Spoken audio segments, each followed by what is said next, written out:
அமைச்சர்கள், எம்எல்ஏக்கள் தரிசனத்திற்காக கடவுள் காத்திருக்க தேவையில்லை என்று உயர்நீதிமன்றம் தற்போது விமர்சனம் செய்துள்ளது. இதனை அண்மை செய்தியாக நாம் பார்த்து வருகிறோம்.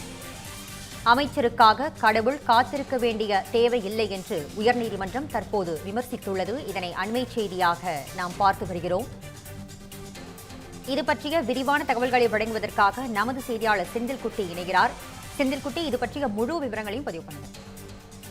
மதுரை திருப்பரங்குன்றம் சுப்பிரமணிய சாமி கோயிலில் அமைச்சர் நிர்மல்குமார் தரிசனம் மேற்கொள்வதற்காக நடை அடைக்கப்பட்டது. தாமதமாக நடை அடைக்கப்பட்டது தொடர்பாக இந்து சமய அறநிலைத்துறை செயலாளர் அறிக்கை தாக்கல் செய்ய சென்னை உயர்நீதிமன்றம் உத்தரவிட்டிருந்தது.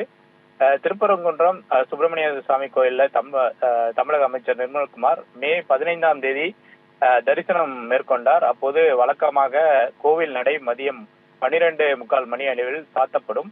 ஆனால் அமைச்சருக்காக கோவில் நடை திறந்தே வைக்கப்பட்டிருந்தது.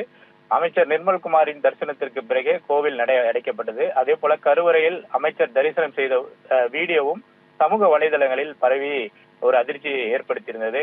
இந்த நிலையில் கோயில்களில் சிறப்பு கட்டண தரிசன முறையை எதிர்த்த வழக்கு நீதிபதி GR சுவாமிநாதன் மற்றும் நீதிபதி லட்சுமி நாராயணன் அடங்கிய அமர்வுல கடந்த முறை விசாரணைக்கு வந்தபோது இது தொடர்பாக அறிக்கை தாக்கல் செய்ய இந்து சமய அறநிலைத்துறை செயலாளருக்கு ஒரு உத்தரவு பிறப்பிக்கப்பட்டது. இந்த வழக்கு மீண்டும் விசாரணைக்கு வந்தபோது அறநிலைத்துறை செயலாளரின் அறிக்கை தாக்கல் செய்த தமிழக அரசின் கூடுதல் தலைமை வழக்கறிஞர் கோவில் நடை அடைக்கும் முன்பே அமைச்சர் கோவிலுக்குள் நுழைந்து விட்டார் என்றும் அதற்கு கண்காணிப்பு கேமரா ஆதாரங்கள் இருப்பதாகவும் நீதிமன்றத்துல அந்த அறிக்கையில தெரிவிக்கப்பட்டிருந்தது. அவரால் மற்ற பக்தர்களுக்கு எந்த இடையூறும் ஏற்படுத்தப்படவில்லை என்பதையும் நீதிமன்றத்துல அந்த அறிக்கையில் குறிப்பிடப்பட்டு தாக்கல் செய்யப்பட்டது. கோவில் நடை பகல் ஒரு மணிக்கு தான் அடைக்கப்படும். பகல் 12:50 மணி அளவுல கோவிலுக்குள் அமைச்சர் நுழைந்து விட்டதாக அந்த விளக்கம் அறநிலைத்துறை தரப்புல விளக்கம் அளிக்கப்படுது.